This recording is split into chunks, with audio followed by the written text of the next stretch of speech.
लेकिन गरीब दे घर जा खुदा दी कसमे अद्धा किलो दाल उनदे वास्ते लेना इंज होई हुई है जिंज कूफे दी रियासत तो निकल के इब्ने ज़ियाद कोल जान दे बराबर है। ये गरीब नहीं है, ये कौन नजर नहीं आ रहा तुहानू गरीब? सब तो वड्डी गल जी हमने इस्तकलाल पार्टी एक नई बनाई है जी, इसमें आ गए जी इनकलाब कर। 3.5 साल इमरान खान ने इनकलाब करते रहे ने, इन्हां दा कख इनकलाब नहीं निकलिया। नवी V8 आ गई, नवीं पराडो आ गई, नवे घर बन गए, नवे हुणे सारे उत्थे जाके एक नवा इस्तकामे पाकिस्तान। ये पुराने इस्तकामे पाकिस्तान पुराने नूं ते नहीं दे सके। कोई ऐसी बेवा दसो जिंदी बेटी जनाब बैठे बैठे सफेद जुल्फां नाल चिट्टी हो रही है लेकिन उहदे कोल एक देग पका के अपना बरात नूं खुआउण वास्ते पैसे नहीं के, ते तुसीं कह रहे हो जनाब गरीब बंदा गरीब दा बेड़ा गर्क हो गया। बच्चियां जवान बैठियां ने, बाप जनाब भीखां मंगण डे ने, मजदूरियां दे अड्डे ते हथौड़ियां ते बुरश लैके बैठे होया गरीब आदमी सिर्फ अपनियां बच्चियां विआहण वास्ते, और उहदी 92 साल उम्र है, उहदा जज्बा ठंडा नहीं होंदा। जदों एक बाप अपने घर जांदा ना रात नूं अपना कमा के मेहनत करके मजदूरी करके, तो अपनी जवान बच्ची अल वेखना गवारा नहीं करता,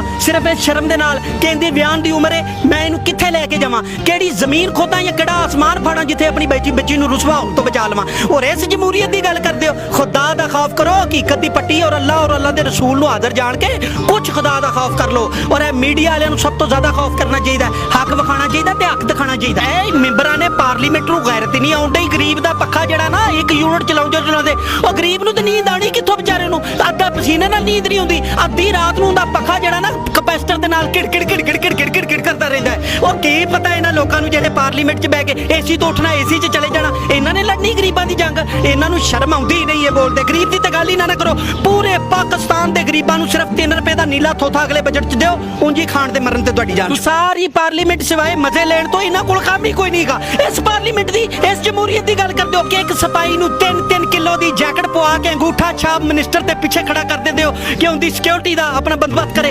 22,000 झुंगे च उन्होंने तनख्वाह देंदे हो। ते शर्म आनी चाहिए उन्हां लोकां नूं जिहड़े जमहूरीयत दी टुकड़ी बजाई फिरदे ने। जमहूरीयत हमें नहीं चाहिए ऐसी जमहूरीयत। किस मुल्क के इक़्तिदार की गल करते हो यार, डट के लड़े और लड़ते रहेंगे। अरे याद रखो फरीदुद्दीन शकरगंज दे अल्हम्दुलिल्लाह मानी आ, बाबे फरीद दा शेर इसे तरह ही जनाब ललकारदा रहेगा और इन्हां नूं गैरत दुआंदा रहेगा। अगर इन्हां नूं आ जावे तां भी ठीक है, ना आवे तां भी ठीक है।